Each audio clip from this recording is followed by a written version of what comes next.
But so we back, y'all, just hanging, and we got a few things on board, real quick that we want to talk about.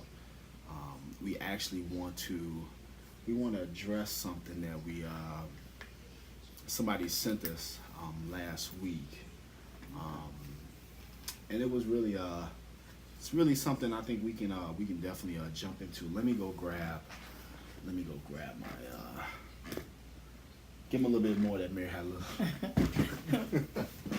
So each week we go over a question that someone left us, and this week someone did leave us a question, and we said we won't leave names or anything. Everybody will be anonymous, and we will read their question online, and then we'll answer it to the best of our ability, and hopefully that we would do good in answering the question and kind of giving you both sides to the question.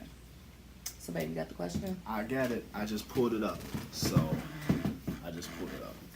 So the question says, in your opinion, what are healthy ways to maintain a positive marriage when a spouse loses their job? I'll repeat it. Says, in your opinion, what are healthy ways to maintain a positive marriage when a spouse loses their job? Um, and then they also left, I'll read the add-on. It says, say for instance, the remaining working spouse is supportive, understanding, and never brings negative energy into the marriage over the job loss. However, because the laid off spouse feels quote unquote less than because of their recent layoff, they're very emotional, argumentative, they take things personal, they appear to attack their spouse during every conversation, whether it's a positive conversation or a time of disagreement. So what are healthy ways to maintain the positive connection in this scenario? Ooh, that's deep. Go ahead, I talk to think people, babes. I think we kind of have a touch of that, when we got married. When we first got married, I got pregnant right away. I was working, and my first pregnancy, I was sick all the time. Although me and Lennar had already agreed that once we started having kids, which was supposed to be like 2 years down the line, it wasn't. I got pregnant on my honeymoon, where it's more a little after my honeymoon. And I got sick, so I ended up quitting my job, and I stayed at home. Lennar was the breadwinner all the way up until maybe 4 months ago, when I just started back working.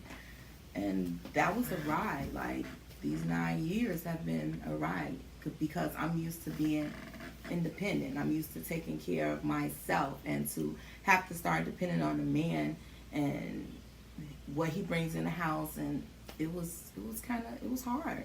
It was really hard. So I understand where you are, especially when you're used to being independent and used to taking care of everything and used to just being, the person that's in charge of everything. And then all that is kind of like pulled away from you. It's hard to adjust to that situation. Yeah, you know what? All in all, and I mean, jump in if you want, but I think right off the back, a lot of that differentiates, I think, with men and women. And let me explain what I mean. So men by nature, and I know every household is different, but by nature, men, we are mostly the financial providers. That's somewhat our responsibility. Now, I know in today's time, two-parent households are definitely common. Nowadays, it simply takes two. I mean, the world we live in, or more, and nowadays it takes two with multiple streams of income. I mean, that's just the damn time we living in. But still, I mean, we know how, this in the standard, household, or whatever you want to call it, the man is usually the provider, the main, holding it down financially, making sure everybody eat, while the woman is typically usually kind of the more taking care of home, the kids, and everything like that. And like I said, those roles intertwine, depend on everybody's situation. Everybody's situation is different. So we're not in any way. I'm not in any way saying that one is right or the other is wrong or anything like that. But I'm just saying, just generally speaking, In we know. our Right, situation. exactly. So with that being said, I think when it comes down to like a man per se losing their job, I think it takes a greater hit on us only because I feel like we take more pride into like, and I know I do. I'll speak for myself personally. I take pride in knowing that my wife and my 4 kids are under a roof every night. We got lights, we got heat, we got food in the house. They can get what they need when they need it. You know, fortunate enough to get things that we want even when we don't need it. All of that. Like I take pride in that. So for me, it's like that's, if nothing else, that's number one on my list in terms of like me taking taking care of my family. And so if I lose that, then I lose like the main thing that I feel like I was doing. And so, and then men are naturally prideful. So for me, it's like, man, my whole world is upside down because the one main thing that I was doing, just got taken away from me, as opposed to on a woman's side. And like I said, I'm not saying that this is the way it is, but just, kind of from my perspective. But on the woman's side, because women, naturally speaking, in a two-parent household, rather, women are usually the ones who, even if they are working, what I'm saying, like their main, the main thing that they're usually doing is, taking care of the kids and nothing else. Taking care of the kids and, looking after the household, which, and I don't even want to get into the whole discussion of, what's more important because, as a man, I truly acknowledge full and wholeheartedly that there's nothing like, mothers are the most precious thing in this world because, being able to, balance a household, taking care of the kids and all that type of stuff is, there's just, some things just can't be taught. It's just by nature of just instincts and natural instincts, and you can't take that away. But anyway, getting back to what I was saying, so yeah, I think in that regards, then it probably would hit a man harder because it simply removes like that major thing that he can look back and say, yeah, that's what I'm doing. Like that's me. I take pride and take care of my family. So with that being said, I can imagine, the amount of emotions, the stress, the anguish, and everything else that comes with that. And it's truly hard to deal with. It's no joke. Actually, when me and my wife, when we got married, I was gigging. As a musician, I was gigging. I was hustling, a lot of hustling to make my money. But, did I have a real regular 9 to 5? No, I didn't. Now, I was still providing for my family, but, you talk about budget, boy, we had a budget for the budget, and we just had to do what we had to do. Yeah. And one thing about my wife, she never threw it in my face. She was always ultimately supportive, and we made it work, times I knew we were down in the dumps financially, but we made it work. We stuck together. And that kind of brings me to the first point that I want to bring up when you talk about how to maintain a positive marriage during those times. The first thing that I want to bring up right now is keeping up communication with your spouse and getting tighter with your spouse. Sometimes life just deals you a bad deck of cards. And if nothing else, the one thing that you want to do when you get married, especially, that little part, when the preacher reads, starts reading those vows, and he starts saying for better or for worse. You have to take that literally. It's for better when everybody's working and money's pouring in, and it's also for worse. And so the one thing that you guys, I feel like it's super important that you must do, number one, is to get even tighter, like make an effort to keep communication with your spouse, like, and it's a two-way street, so make sure you guys are communicating with each other. Anything that you feel like, as a man, if I ever feel like I'm getting overpressured, if I ever feel like I'm getting angry, if I feel like, just whatever it is, like I want to be open with my wife so she knows. And the reason for that is because she'll only react to how she knows I'm feeling. Like, there are times in the marriage when I feel like we all have to, sometimes you have to put aside yourself a little bit more and be more considerate to your mate. Sometimes you just have to do that. Like, it's all about sacrifice. And sometimes you just got to know when to say, okay, let me take a little bit more of myself out the way. And right now it's more about, like me being there to help pick them up. And I think in that time, that might be a time where, whoever the spouse is that lost their job, that might be the time where they need you to give a little bit more to them, as opposed to receiving. But the way to do that is to always maintain open communication. Like, don't hide anything. That's key. Those feelings, those emotions. It's important that you don't hide them, that you don't, try to hold them in. I know men, a lot of times when we get upset, we already think, that it's not okay for us to cry. But a lot of times we get upset, we get emotional, we want to hold it in. We don't want to share with anybody. We don't want to tell anybody. If you don't tell nobody else, your wife is your best friend. Our spouses are our best friends. And sometimes it's good to outlet those emotions and those feelings to them. So keep up communication, with your spouse, and remain totally open, and just, bind together, just bind tighter together. That's truly key. The second thing that I want to bring up, and I'll let Loretta talk because I feel like I'm talking too much, and I get in trouble. I like to hear you talk. Yeah. But so the second thing we got here that we'll discuss is to focus on the positive and not the negative. I don't know, babe. Go ahead. You wanna? So focusing on the positive and not the negative. It's not over. You still have your family. You still have your health. You still have your friends. You still have God on your side. And if you have God on your side, like, you don't need anything else, because sometimes God put things in place and you think that it's out of place, but it's actually in place. So you losing your job might be a part of God's master plan. You don't know what God has in store for you.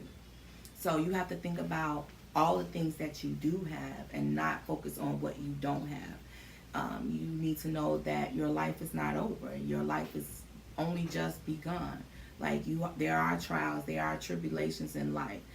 There are ups, there are downs in life. And you have to give God praise in it all. Like, even when you're down, that's when you praise more. Even when you're down, that's when you love more.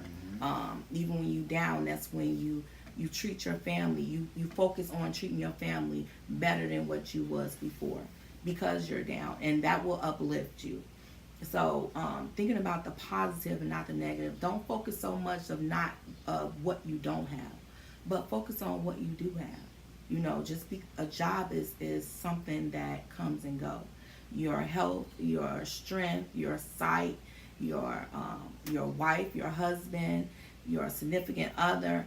That is what's important to you, and that's what should be important to you, more than you not having a job. And I know that's hard to kind of take in, but it's the truth. So if you can focus, and like I've heard Lenard say, like before, a book, when you're reading a book, and I have a girlfriend that loves books, and she read it from start to finish. But sometimes if I watch her reading, I can see her smiling, and then I see her cringe, and then I see her, kind of want to cry, and then I see her happy, and then I see her sad. Like, books are like life. There are emotions. Things happen. There's ups, there's downs, there's happiness, there's sad times. But at the end of the story, if it's a good story, if it's a good book, it will end happy. And if you have God on your side, it will always end happy, because God is on your side, and that's all you need. Absolutely. Life is definitely like a book. Just keep reading. I guarantee you.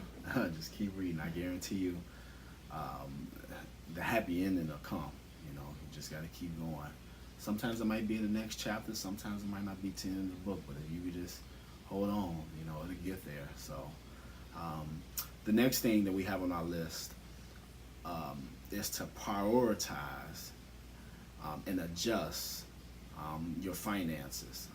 but don't get settled in as a new norm. This kind of ties into what we were just talking about, um, because you always want to expect, greater to come. You always want to expect that things will turn around. The start of, the start of maintaining any positive attitude is sometimes just to always expect things to get greater. Like if you walk around expecting things to remain sorrowful, things to remain bad, well, you'll always kind of create that atmosphere. But every day, you should be waking up. Just even when you're not in the dumps, every day that you wake up should be just an expectation for something great to happen. I guarantee you, like it creates a different atmosphere. Even if you are truly going through, it creates a positive atmosphere, kind of just positive vibes. And sometimes that's just important for us, especially when we're dealing with stress and we're dealing with other things.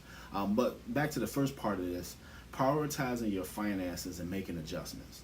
So after we talked about all the encouragement, and you get the encouraging words, you get the maintaining positive attitudes and focusing on the positive, not the negative, and keep your communication up.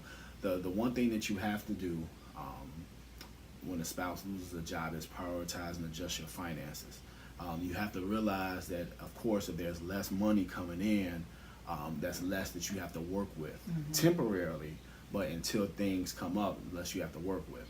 So what's important to do, important for you guys to do, is to literally sit down, and you might even have to just literally take some paper and pen. That's what we do. That's what we do. I mean, we take some paper and pen or grab a computer and literally write down. Everything down. I mean, Larita tell you, we literally write down all of our bills, what our monthly, and we calculate everything. It's the mortgage, it's the car notes, the lights, the gas, the house, all that. It's the fun money. It's the groceries. It's the fun money, as she likes to call it.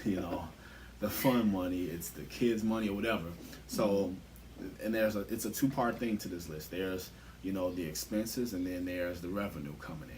So what you have to do is compare and contrast. And of course, if your expenses outweighs the revenue, then you got to find ways to start shaving it down.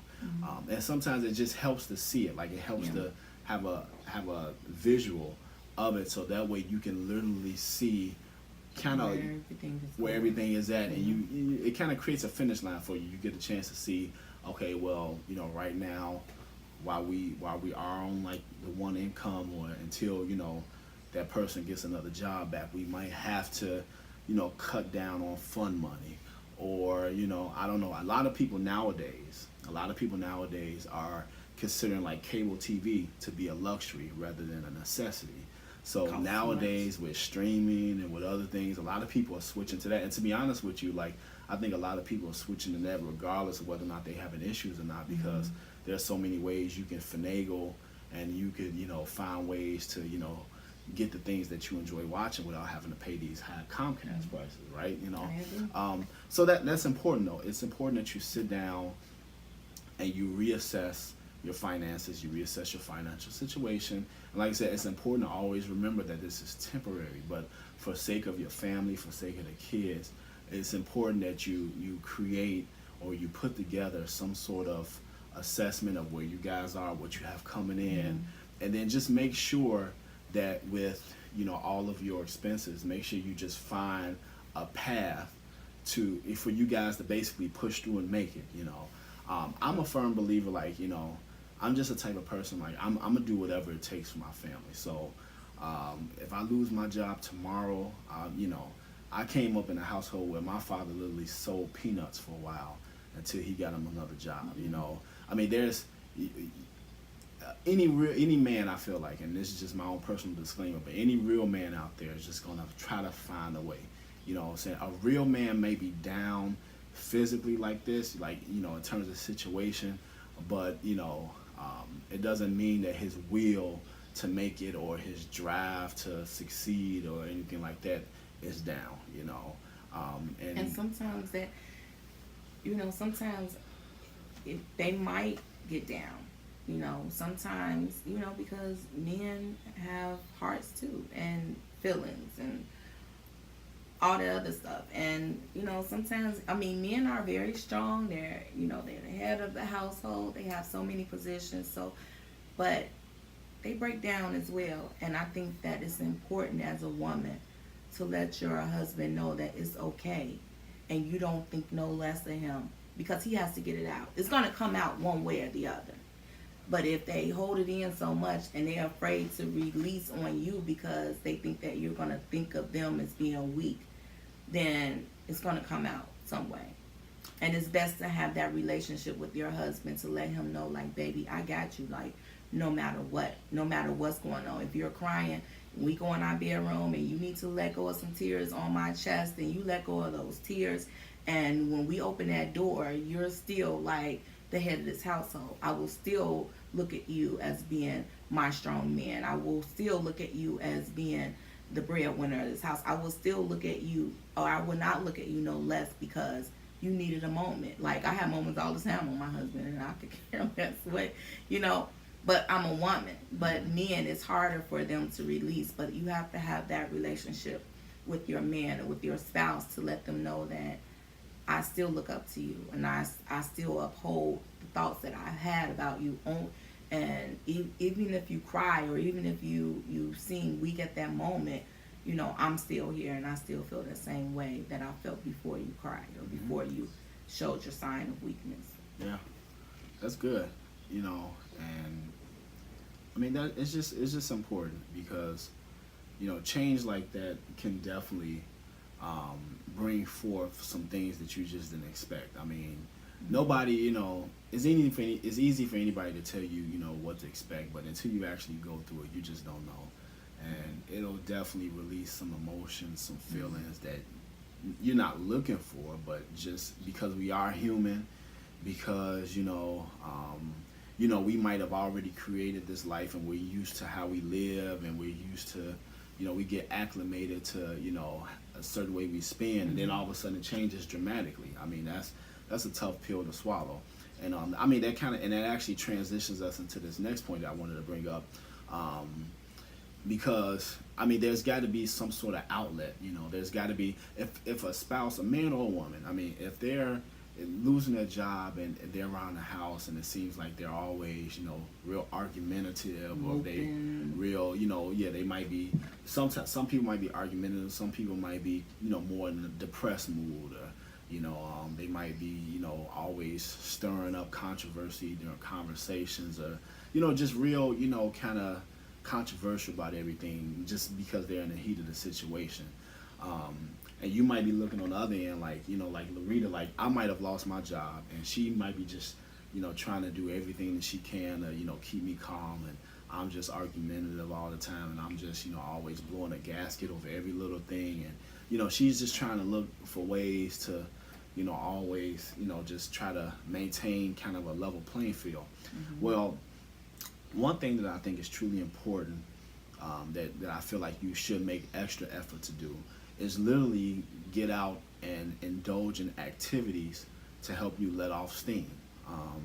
I mean, and I feel like it's important for you to make just that much more effort. It might be something simple as taking your family for a walk outside to go get some fresh air, or maybe you guys can go bike riding or something, or you can, I mean, there are things that you can find to do to occupy your time. Like, I feel like a lot of times when I feel like you feel like you got to let off steam, or if something's bothering you, 9 times out of 10, a lot of the times, a lot of the reason why you react that way to it is because all day, every day, something like that happens. You're thinking about it over and over again. Like, you're worrying about yourself. Your mind is always constantly playing things over and over in your mind. Like, you're worried about, are you going to be able to get another job? When are you going to be able to get the job? And I know a lot of times when things happen, I tend to worry a lot about, what my wife's thinking, because I'm always thinking like, well, does she see me as weak now? Or, do my kids see me as the same provider, the same father figure? Like, I know deep down inside I'm the same one, but a lot of times I wonder, how they view me now. Like, all that whole narrative changes. And one way you can really try to attack that, as with anything, is to keep busy. Find ways to keep your mind off of all the negative, you know. Um, Stay in tune with each other. yep. And that's an activity in itself, you know. Like, don't shy away. Like, we're married, so you know, God gave us the okay to have sex and enjoy it, every bit of it, and that's a great way to let off steam. And like he said, outdoor activities.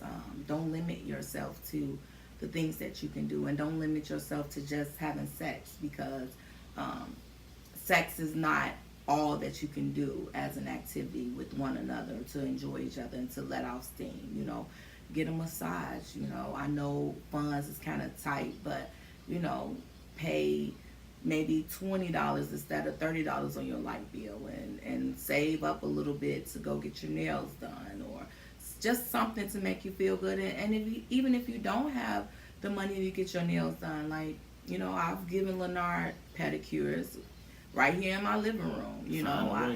And I speak my little language that I think I might know, and you know, and that is not having sex, but it's sensual, and you can kind of like bond with your mate just by rubbing his feet and giving him a massage, and you know, making him feel better about himself and making him feel important and loved. And the same goes for him. You know, he could rub my feet and give me a massage and all that other stuff. I love massages, by the way, babe. Yeah, I get the best massages. You know? Yes. You know. But yeah, all of that, you know, and I mean, find more things to do with the family. Like, you know, like I said, to me, the whole idea is to find ways to occupy your time, so you're not just sitting around the house thinking about what happened, thinking about the worst of the worst. When your mind is in that state of mind, usually, you know, it's full of pessimism. It's full of, you know, everything that's went wrong, that could go wrong, that will go wrong. And you have to flip that. And a lot of times, you know, sometimes we have to literally engage in activities. Like, we have to find ways to get our body busy, you know, to keep our minds busy. And like I said, it's everything. With the mate, it's everything from, you know, sex to, you know, whatever else. And then with the family, it's, you know, outdoor activities. It might be in the house, you know, playing a card game or something, you know, whatever, you know, something that your kids might like to enjoy. Like, find something, playing, like literally playing, like overplaying activities to help you let off steam, you know. And it's free to walk in the park. Right? Exactly. It don't cost money. And one thing I really want to touch on is depression is real, you know. Absolutely. And you need to make sure that you pay attention to your mate. You know, all that we're talking about is great, but sometimes they can get so much into a slump and into a low that they can get depressed, and you don't even know it. You know, follow the signs. Look up what depression. You know, they kind of pull away from other people, don't want to be around people. Their whole attitude, everything changes. Everything is at its worst. Like, whatever you say to them, it's just like, oh, I don't care. And you know, but you have to pay attention to your mate. And if you see signs of depression, you really need to have a serious conversation with your mate and let them know, because, you know, some people that get depressed can commit suicide. Absolutely. And there are a lot of saved or churchgoers that have committed suicide. And suicide is real. And that is something very important to me. So I just want everybody to know that, yes, please pay attention to your mate. If your husband is used to being the breadwinner, or your wife is used to being the breadwinner, and all of a sudden everything comes crashing down, you know, pay attention to them. If they seem like they're in a depressive state, that they may hurt themselves or harm themselves, you know, there are phone numbers that you can call. There are hotlines. You know, you can call your pastor, hopefully, in the middle of the night. You know, I hope that you can get in touch with someone that can talk to them. Yeah. And for those of you who are connected with us, of course, we have our own somewhat standby counselor, Kenosha Leonard. She's awesome. She's certified, and she, you know, she's someone you can talk to. Or we can, you know, I mean, you guys can contact us. We can help you find some other I mean, we can throw ideas out at you. You know, we can help you find someone to talk to. If not, I mean, whatever you guys need. I mean, we're definitely here. We're definitely available. But that's really important what she said, because depression is real, and you have to know, you know, when, you know, to go ahead and seek help. And that's the other thing on our list. Don't be afraid to seek professional help. I mean, That's what these doctors are here for. These doctors are trained and they're certified and they're experienced to help you with this. And sometimes it might be a matter of, getting, some professional guidance. Professional guidance is good. Just like we'll go to the doctor to, help us with, I don't know, a toothache, at the dentist, or, to get prescription medications to help with the flu or something like that. I mean, these doctors are the same thing, and it's nothing to be ashamed of. It's nothing to feel bad about. We encourage it. It's along with belief in God. It's important. It's I mean, that's what they're there for. I mean, God has empowered them and given them the knowledge and ability to be able to help you guys. So and you might not have much. You might not have nothing at all, but your life is important, and we go through things all the time just so it could be a testimony for somebody else. And I mean, I know that to be true. I know that if I'm going through, I have learned to go through and not enjoy it, but learn from it. Yeah. It's bad to go through a situation and learn absolutely nothing from your situation. But if you could go through a situation and learn from it, take notes from it, and be able to help somebody else up before they get all the way to rock bottom, like where you are or where you were, I mean, that's so that's so rewarding to you, to know that my trials and my tribulations was to help somebody else. I mean, everybody may not feel that way, but I'm a helper. I'm a lover. So to me, that means everything, to be able to help somebody else out of their situation because I've been through it before is very rewarding. Yeah. So that's good. Like I said, this is real, and we definitely hope that, with everything that we discussed, you might have gotten some out of it. But yeah, truly, anybody in the household loses a job. That's a real serious thing. And it's just important that, amongst everything else, it's just important that you guys, if there's ever a time to bind together and just become, tighter as a unit, family, spouse, whoever, that's a time for that, Stay connected. Wasn't that one of your messages, baby? Oh, brother. Yes, stay connected. Stay connected, and know that it's only temporary. It is. It's only temporary. So we definitely want to leave you with those encouraging words. Stay the course. It'll be okay. I guarantee you, that something, some way will work out, and things will work out for the better. So seek God. We didn't talk. That's most important. I mean, we talked about God, but yeah, seek. Of course. Seek, pray, seek God. Push back that plate. I believe in fasting and praying and old school. It works. Like, pray together. Absolutely. What's a powerful prayer is when you're praying with your mate. Like, that's a powerful prayer. I don't know about you, but I feel like energy, like being transformed from one person to the next, and it's just like going back and forth. Like, she ready to have church. That's better than sex. I'm telling you, like, it's just like you just feel so like I'm sitting in Leonard. Like, when we're praying, that's what I feel like. I feel like I'm inside him, and so come on. Okay. Praying together is like one of the most amazing things that you can do together. Absolutely. Totally agree. Pray together. So, all right, you guys. Well, that's a wrap for this session. Thank you guys for tuning in. Remember, keep up with us. We'll post everything on our YouTube channel, but definitely keep up with us on IG, on Twitter, on Facebook. Check out our website, LOVEValesEvolve.com. And there's an app for that. And we got an app for that. It'll actually be hitting the App Store on iOS, iPhones, and stuff real soon, next couple days. So be on the lookout for that. If you got an iPhone, download it. If you got an Android, download it. Just get it. Keep up with us. We appreciate you guys. We appreciate your time. And until next time. Wait, you gotta finish helping me play Mary Had a Little Lamb. We'll talk to y'all later. I can do it. Yeah, bye.